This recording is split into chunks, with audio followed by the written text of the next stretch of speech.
Yeah. Look, relationships are everything. I mean, first of all, in order to get an opportunity, like for instance, where we are now, you have a landlord. Sure. And the landlord gives you a leasing opportunity. Now, in order for that lease to carry its life, you have to have a relationship. You've got a community around which your premises are.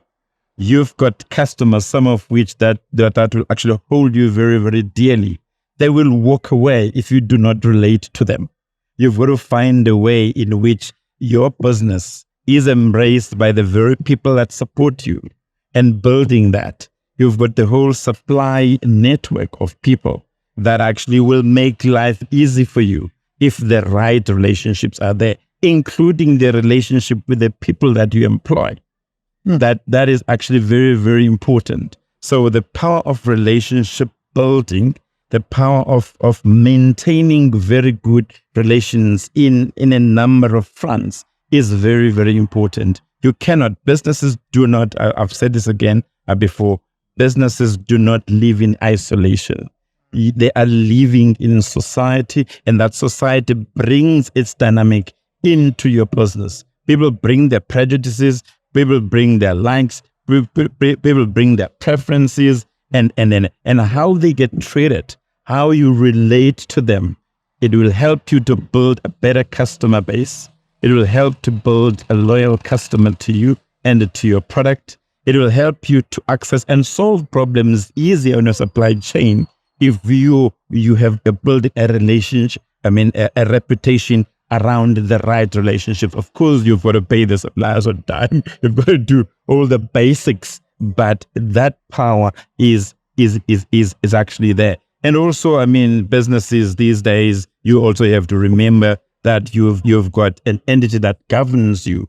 Now you've got to have a relationship with them for your licenses, for all the things that are required. So for me, I can say anybody who believes that forming strategic and right relations in business is not an imperative is making a mistake.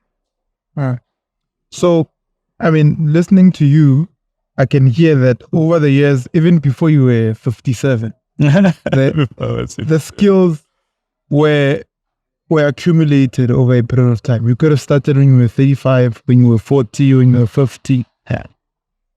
But then you chose at that particular point in time, 57. Yeah. Where do the guards come from around that time? Where people are saying, now I'm too old. There are people that are thinking, I should have started when I was 30. I should have started when I was 25. I'm 57. Why am I even thinking of starting? Yeah. I might as well not do it. So with you, what was the fuel behind you making that decision? And this is very interesting about the corporate world out there. And we often wonder, why is it again that people, when they finish their education, they go there? It's because they cushion you. On a date called the 23rd of the month, or the 25th of the month, or the 30th of the month, there's something ding, ding, ding, ding, ding, ding, ding, because something is being dropped into an account. Well, the phone is good. Yeah, the phone is good. So it is exciting. So you have an assurance. You have an assured sort of income. And you can sort of, at your own pace, build your life. And from a young person, maybe seeking to be married and establishing a family, etc. So there is a comfort base that is there. What one realizes as you are in that comfort is that the growth, especially from the potential that you as a person have, is always going to be limited to the entity around which you are working. And it will be limited to the specific roles that entity gives you. In my entity, I grew up as high as a general manager or a vice president in the company, but I was never a managing director. But in my company, I'm the managing director. Now, the managing director facets of that role are not totally dissimilar to what I could have heard, but that opportunity wasn't there until I created it. For yourself. So over time, you actually learn that this comfort that you are having, which is beautiful, by the way, and the skills that you send onto a training program. These guys here in this restaurant, they are waiting for me to send them on a training program because there is no training department anyway. Yeah. So that comfort over time, you kind of like say to yourself, but how can Vusi grow? Vusi surely can be bigger. Then we start thinking, you were talking about the age 37. We start thinking about the fact that life actually is short, right? Life is short. So when I am departed, what legacy will I have left behind? What is it that people would say a man called Vusi Cwane was actually around?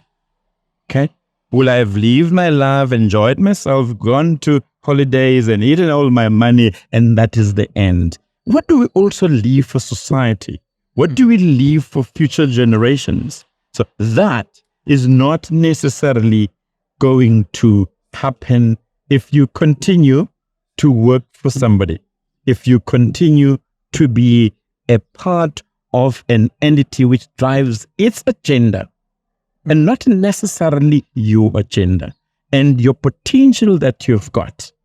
That potential, I think for me, corporates should just be the activators of that. Meaning being a form of training for you to go out. It's an exposure ground, it's training, it's exposure to systems and processes and all of those things, people practicing, etc.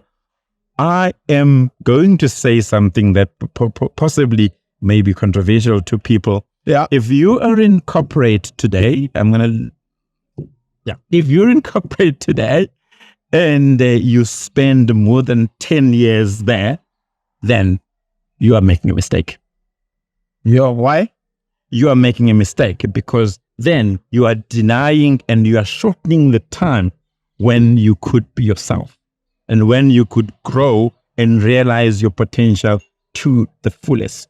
I'm not saying that one doesn't attempt the ladder, but if you look at the corporate ladder, okay, look at the base. The base is this wide, all right? And as you go up to group C, a group executive, it is this short. So how many people are going to go and get there? And the time is moving. So why don't you branch out, seek opportunities? We've got many stories of success of people that were not even the shining stars in corporate, but they found themselves because their interest was fashion. Their interest was media. Their interest was ABCD. And yet they were working for me as a sales rep in my operation. And not necessarily the greatest, because how could they be? Because this is a fashion Mongol. This is somebody who will drive the best dresses in the world and actually compete in Paris, compete in New York, etc. But I am sitting with them and they're comfortable because they're earning something on the 25th.